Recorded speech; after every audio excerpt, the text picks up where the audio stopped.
The lunch whistle at the Ford River Rouge complex blew at exactly 11:45 every morning. 12,000 men had 30 minutes. They ate standing up, sitting on concrete floors, leaning against machines still warm from the morning run. In the winter of 1953, a line worker named Emil Kowalski brought the same lunch every day for 11 months. Dark rye bread with head cheese, a jar of pickled beets, and a thermos of coffee so black it looked like motor oil. His foreman once called the head cheese disgusting. Emil said nothing. He just kept eating. He outlasted 4 foremen. What factory workers ate in the 1950s has been buried under 50 years of mythology. The mythology of the happy housewife packing a bologna sandwich, the mythology of the luncheonette counter, the mythology that working people in post-war America were finally eating clean, modern food. They were not. They were eating food rooted in Central European villages, in Depression-era kitchens, in the knowledge that a man burning 4,000 calories a day on a factory floor needed more than a slice of Wonder Bread and a Jell-O cup. Number 14 on this list contains a meat that the USDA spent 15 years trying to classify out of existence. Number 8 was made from a part of the pig that modern butchers no longer know how to remove.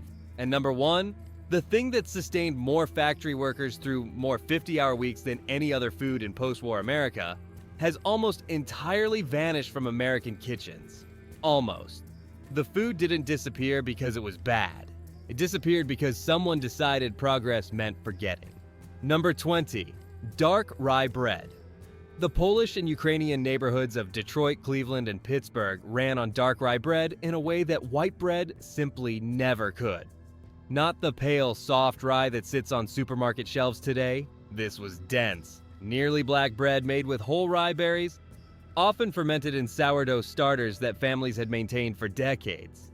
In the Hamtramck neighborhood of Detroit in the early 1950s, a loaf cost 12 cents at the bakery on Canniff Avenue, and it was still warm when men tucked it under their arms on their way to the 7 o'clock shift at Dodge, Maine.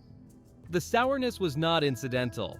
Rye bread fermented with a live culture has a lower glycemic index than almost any other bread, meaning it releases energy slowly, steadily, over the course of a long shift. The lactic acid produced during fermentation breaks down phytic acid in the grain, which increases mineral absorption: iron, magnesium, zinc. These workers were not eating rye bread because it tasted good, though it did. They were eating it because their bodies had learned over generations that it held. It got them through an 8-hour shift without the crash. The large commercial bakeries noticed rye bread in the late 1950s and early 1960s and made their own version, a pale wheat-forward loaf with caraway seeds and artificial coloring. That ersatz rye is what most Americans know today. The real thing, the fermented, dense Eastern European rye, was squeezed out of grocery distribution by the 1970s. The neighborhood bakeries that made it closed when the neighborhoods themselves changed. Artisan bakers now sell loaves of heritage dark rye for $9 at farmers markets. The same bread cost 12 cents on Canniff Avenue in 1953. The bread didn't change. The economy around it did. Number 19, pickled herring. The glass jar of pickled herring lived on the bottom shelf of the icebox in virtually every Scandinavian, Polish, and Jewish household within walking distance of a Great Lakes factory in the 1950s.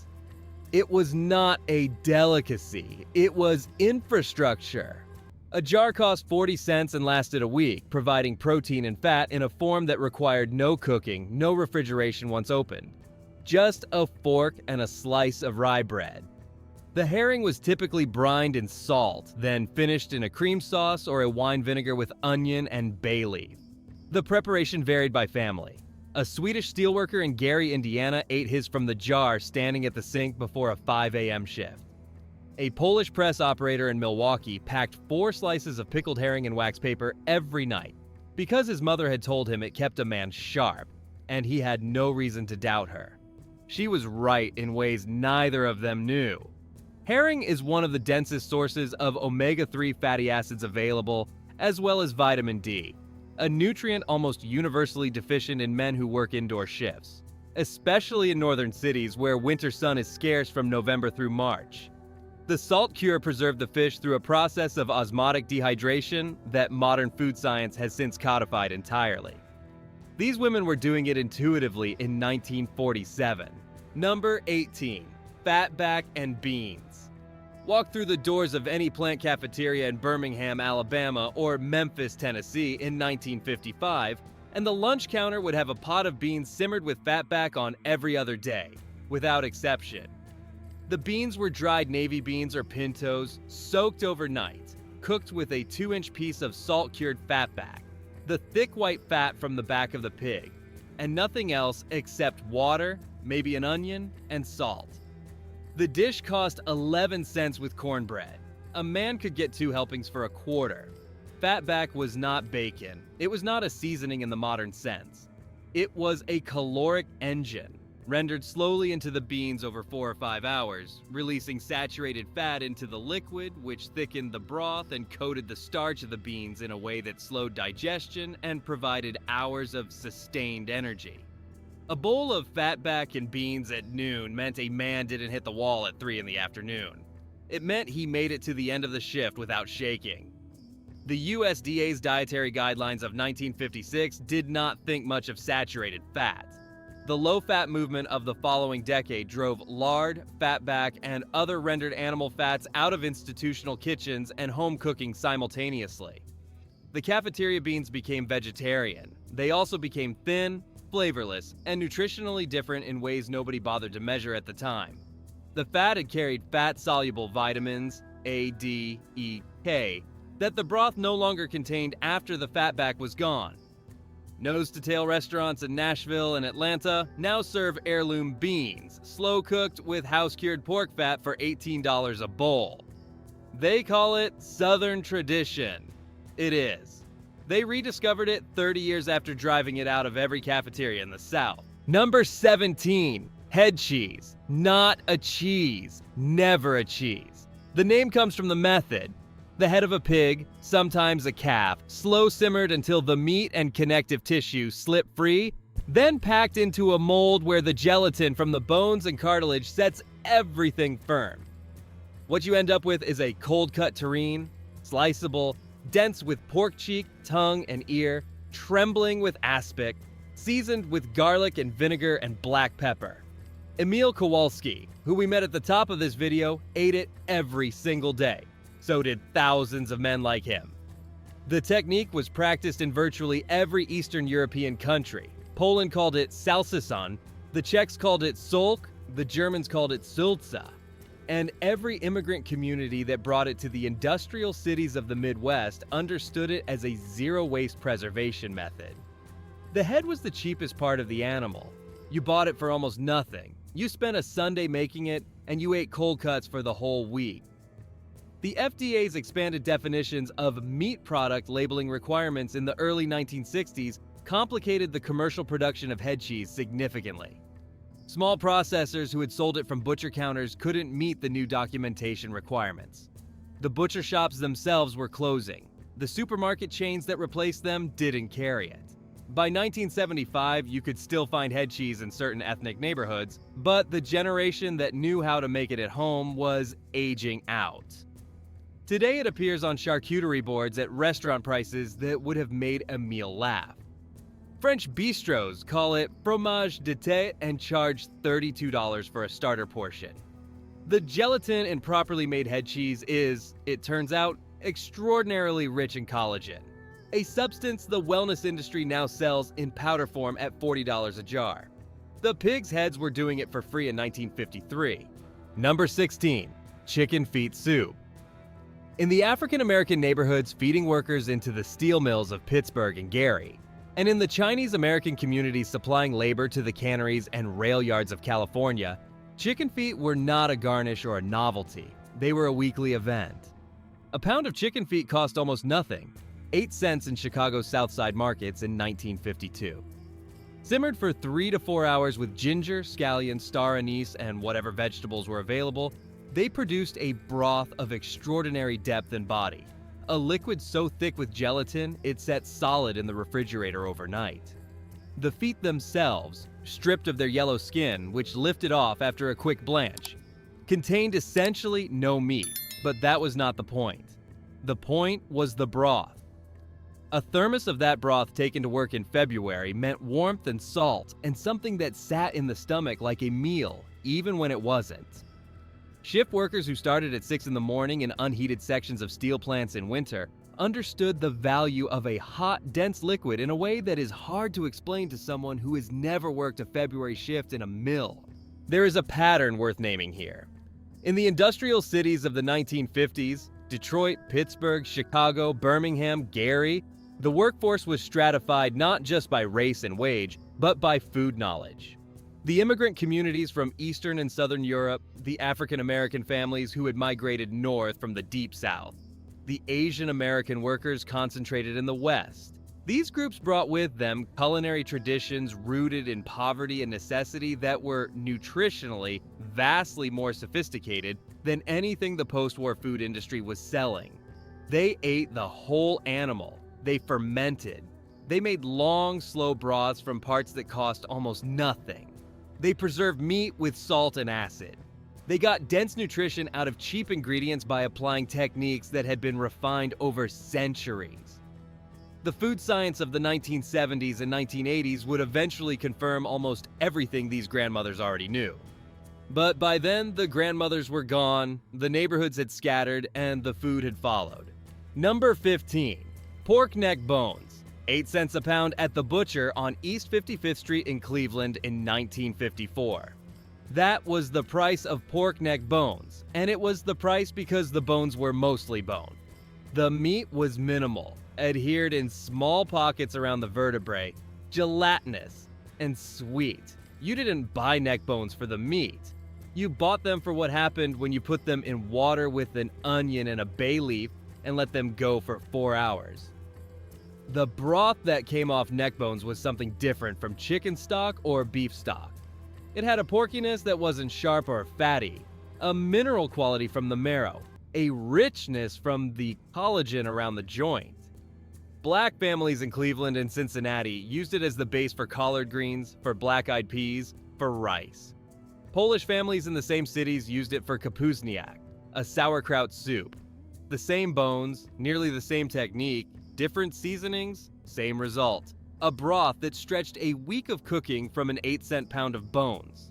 Number 14, salt pork and greens. The combination appeared on tables across the American South and Midwest so consistently through the first half of the 20th century that calling it a tradition almost understates it. Salt pork, heavily salted, often smoked pork fatback, cured until it could sit at room temperature for weeks without spoiling. And greens. The greens varied. Collards, turnip greens, mustard greens, dandelion greens gathered from vacant lots, whatever the garden produced. But the technique was almost always the same. A piece of salt pork the size of a fist went into the pot first, rendering in its own fat, and then the greens went in and braised slowly in the fat and water until they collapsed into a tangle of dark, silky leaves floating in what Southerners called pot liquor, the cooking liquid. Pot liquor was not a byproduct. It was the point. The braising liquid from greens cooked with salt pork concentrated water-soluble vitamins, folate, vitamin K, vitamin C, and the fat from the pork made them bioavailable in a way that simply boiling the greens would not. Fat-soluble vitamins require dietary fat for absorption. These women knew this not because they'd read a study, but because their mothers had cooked this way and their mothers before them. The pot liquor was sopped up with cornbread. Nothing was wasted. Number 13, liverwurst. The factory lunchbox in the German and Czech neighborhoods of Cincinnati, Milwaukee, and St. Louis contained liverwurst with a frequency that would alarm a modern nutritionist, and delight a different kind of modern nutritionist depending on which decade's research you're citing. Liverwurst is a cooked, spreadable sausage made from pork liver, pork fat, and seasonings, pressed into a casing and eaten cold on bread. A quarter pound cost 18 cents in 1951. It could be sliced, spread, or eaten straight from the casing. Pork liver is, by most nutritional measures, one of the most dense foods available. A 2-ounce serving contains several times the daily requirement of vitamin B12, A complete day's supply of copper and selenium, substantial iron, and more vitamin A than almost anything else you could eat for the same price.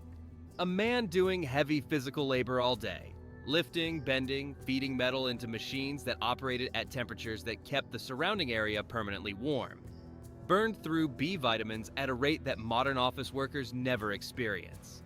Liverwurst replaced them efficiently and cheaply. Number 12. Tripe stew.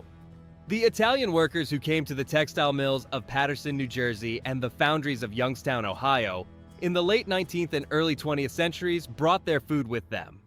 By 1950, the tripery on certain Youngstown streets served tripe on Fridays with a regularity that was almost liturgical.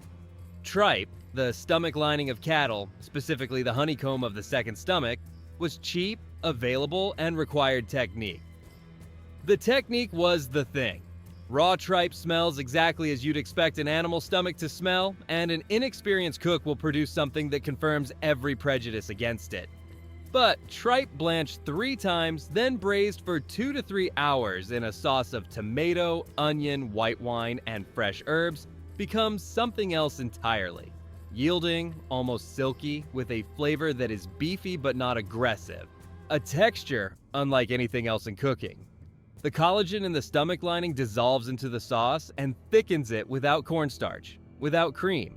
Number 11. Smoked sausage sandwiches. The Kielbasa came from the Polish butcher, and the bratwurst came from the German one. And the Italian workers had their own sausages, and the Hungarian workers had theirs. And what they all had in common was this: a link of smoked sausage, sliced thick and packed cold between 2 pieces of bread, consumed at a factory workbench in under 10 minutes. The whole operation, purchase, preparation, consumption, was efficient in the way that factory work required everything to be efficient. Cold smoked sausage has a caloric density that is difficult to replicate in anything lighter. A single link of Kielbasa, roughly 4 inches long, contains close to 300 calories and 20 grams of protein, along with substantial fat that metabolizes slowly. For a man running a lathe or operating a punch press for 8 hours, the caloric math mattered in ways that it simply does not for sedentary workers. The production of smoked sausage underwent dramatic consolidation through the 1960s, as the USDA implemented new processing and labeling standards that small ethnic butchers could not economically meet. The Polish butcher on the corner was replaced by the supermarket, which carried one brand of Kielbasa made by a national processor, with a flavor profile calibrated to broad inoffensiveness. It was fine. It was not the same. The craft sausage movement, smokehouses and butcher shops that cure and smoke their own links, selling at farmers markets and specialty stores, has grown substantially in the last decade. A Kielbasa from a craft butcher now costs $6 or $7 a link.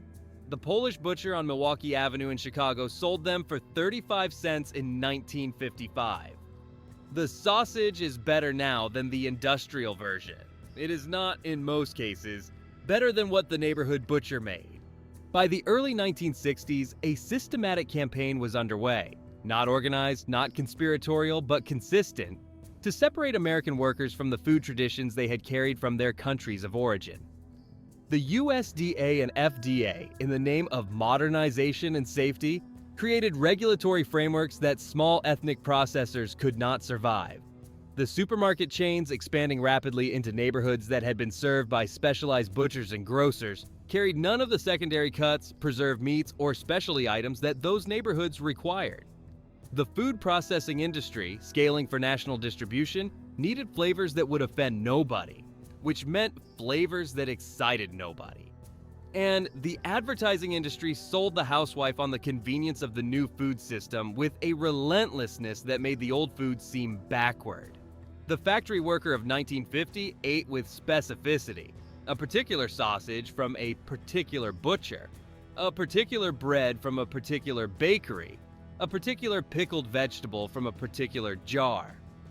By 1965, he ate with interchangeability. The food was safe. It was also nutritionally inferior, less interesting, and cut off from the community knowledge that had produced it. Number 10. Fried bologna sandwiches. Before this entry earns a dismissal as lowbrow nostalgia, consider what bologna actually was in 1952. The Oscar Mayer version in the pink plastic package came later.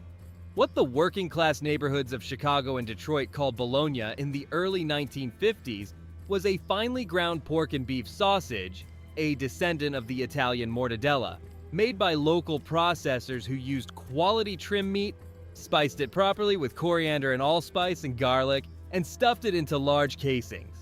It was not fine charcuterie, but it was real food. The technique of frying it matters. Cold bologna is a sandwich. Fried bologna is something different, a thick slice cut from the ring at the butcher shop, not pre-sliced from a package, placed in a dry cast iron skillet over medium heat, where the edges curl and brown and the center puffs slightly, producing a caramelized exterior and a texture that no cold cut can replicate. The Maillard reaction produces flavor compounds in cured meat that are not present in the raw product. The working women who fried bologna for their husbands' lunches were not performing a sad compromise, they were cooking. Number 9. Bean soup with ham hocks. On the second Tuesday of every month through the early 1950s, the cafeteria at the Bethlehem Steel Plant in Bethlehem, Pennsylvania, served bean soup with ham hocks. Workers planned around it. A man named George Toth, a structural steelworker who logged 42 years at the plant, later told his grandson that the bean soup was the best thing the cafeteria ever made, and that he thought about it on the days it wasn't available. Ham hocks, the lower joint of the pig's leg, meaty and collagen-rich, cured in salt and often smoked, do to beans what no amount of vegetable broth can approximate. They provide a smokiness that permeates the entire pot, a porky richness that makes the broth thick and round, and a long cooking tenderness that transfers to the beans themselves.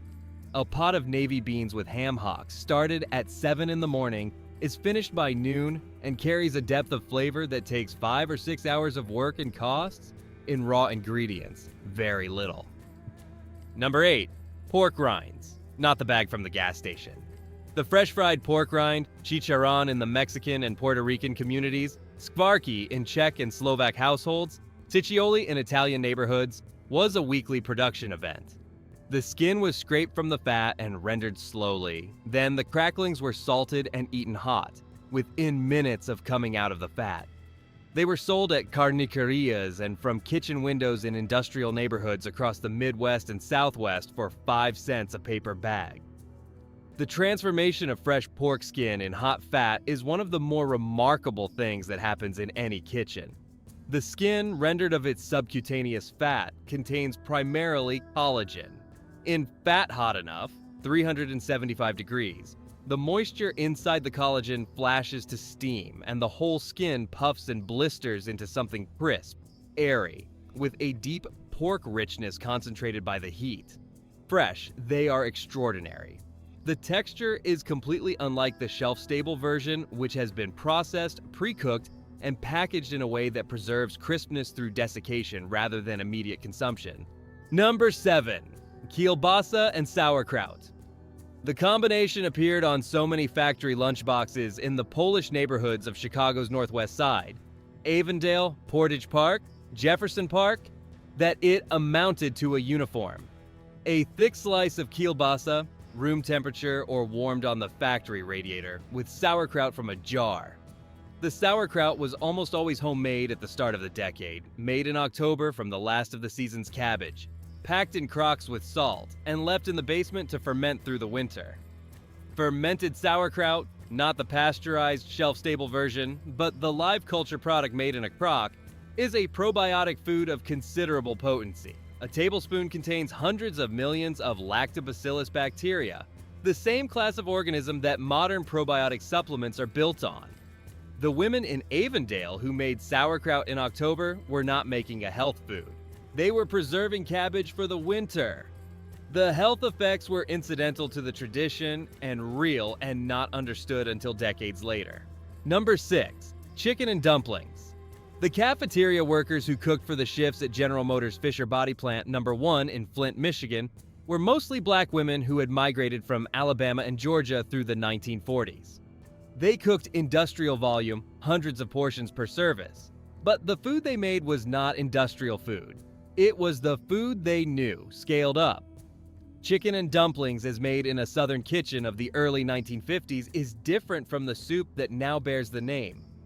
The chicken, an older bird, often a spent-laying hen, bought for 12 cents a pound at the market, braised slowly in water with onion and celery until the broth was deeply flavorful and the meat fell from the bone.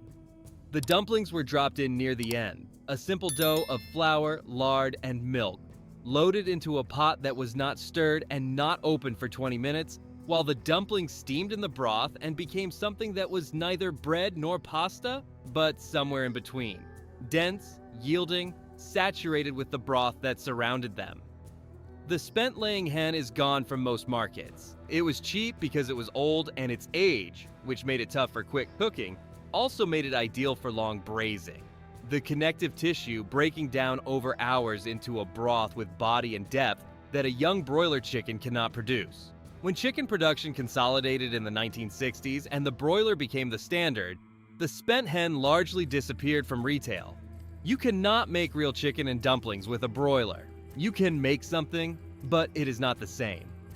The cafeteria at Fisher Body eventually served pre-packaged food from a contracted food service company. The cooks who had made chicken and dumplings from scratch retired or were replaced. The Flint workers lost more than a meal. They lost the women who had made it. There is a recurring figure in this history who deserves to be named clearly: the institutional dietitian of the 1950s and 1960s.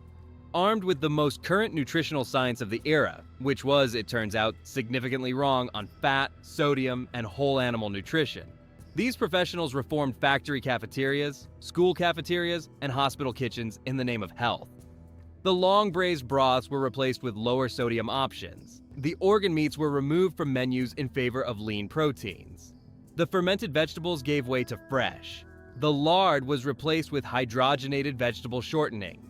Every single one of these changes, made with the best intentions and the full authority of contemporary science, degraded the nutritional profile of institutional food.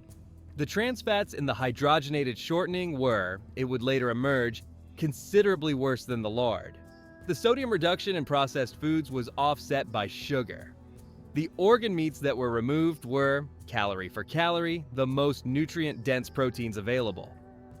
The science was wrong. The grandmothers were right. Nobody apologized. Number 5, stuffed cabbage rolls.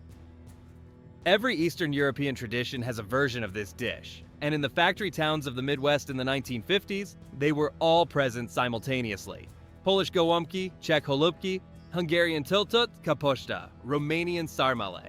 The technique is identical. A leaf of cabbage, blanched until soft, wrapped around a filling of ground pork and rice, seasoned with onion and garlic, braised in tomato or sauerkraut broth for 2 to 3 hours until the cabbage is completely tender and the filling is cooked through and swollen with the braising liquid.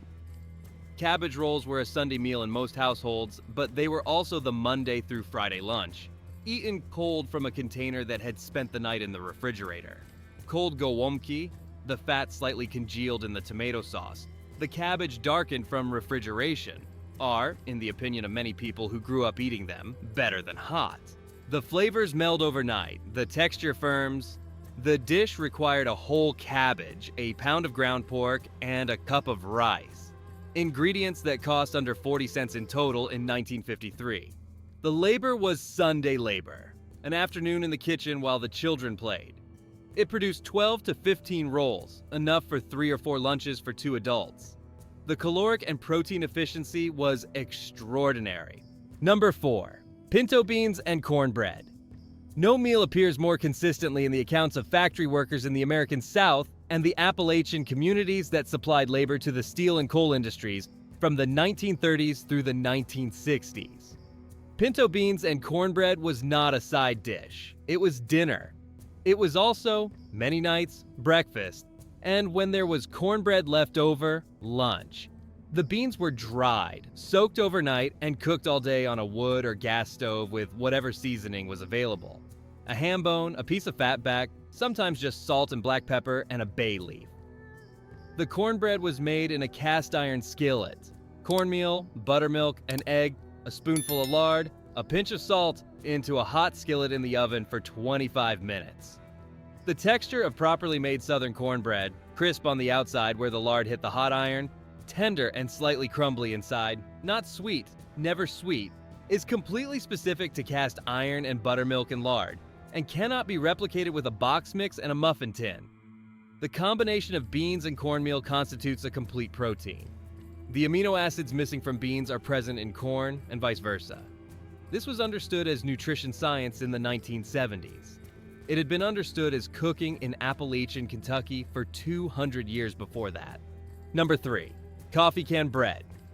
This entry requires a moment of explanation, because coffee can bread is a technique as much as a recipe. Through the late 1940s and into the 1950s, in the households of factory workers across the country, bread was still being made at home with some regularity.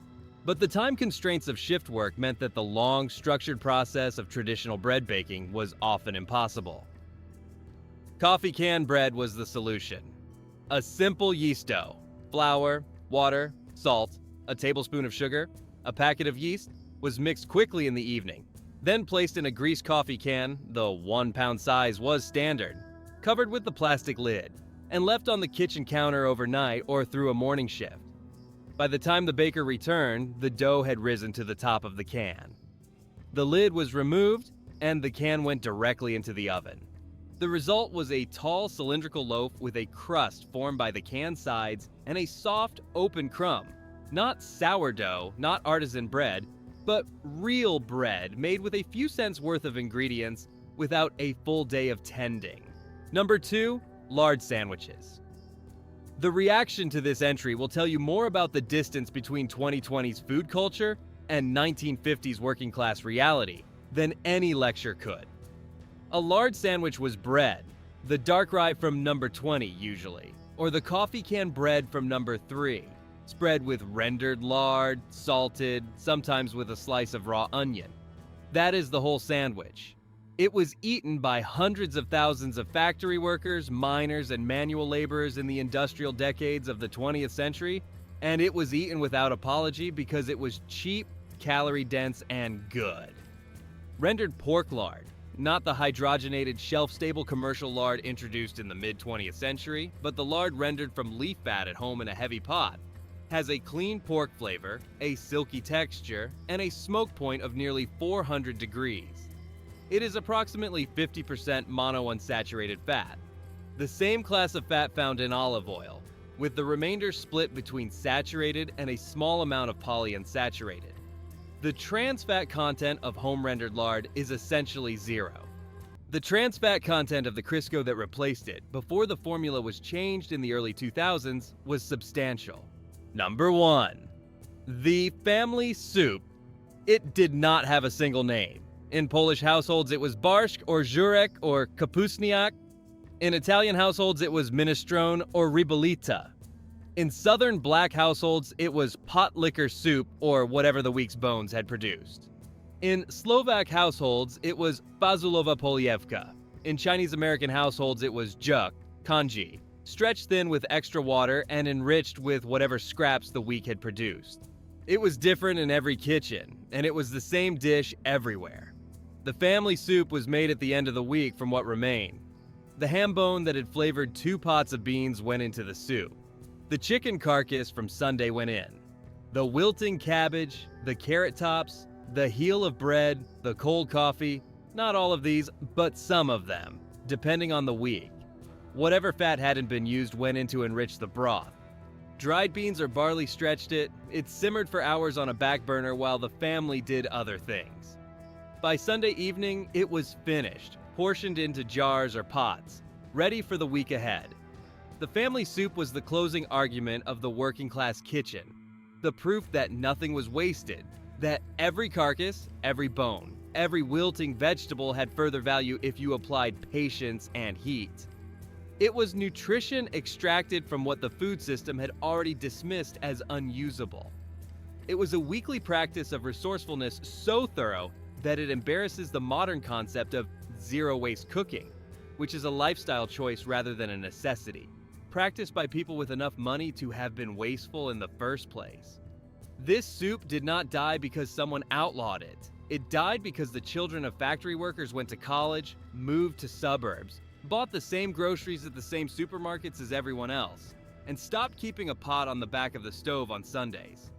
The knowledge of how to make it, which bones gave body, which vegetables went in early and which went in late, when to add acid and when to add fat. That knowledge was oral, transmitted by presence, by watching someone do it. It was not written down. When the person who knew stopped cooking, the knowledge stopped with them. There are still families who make it. They are worth finding. If your grandmother still makes a version of this soup, ask her to teach you this week, not next month. Not when you have more time. Write down the proportions and the order and the things she says while she's cooking that she's never going to think of as anything other than obvious. None of it is obvious. All of it is irreplaceable. The factory workers of the 1950s were not eating poorly. They were eating with intelligence, economy, and a precision about nutrition that they expressed not in scientific language, but in the language of survival.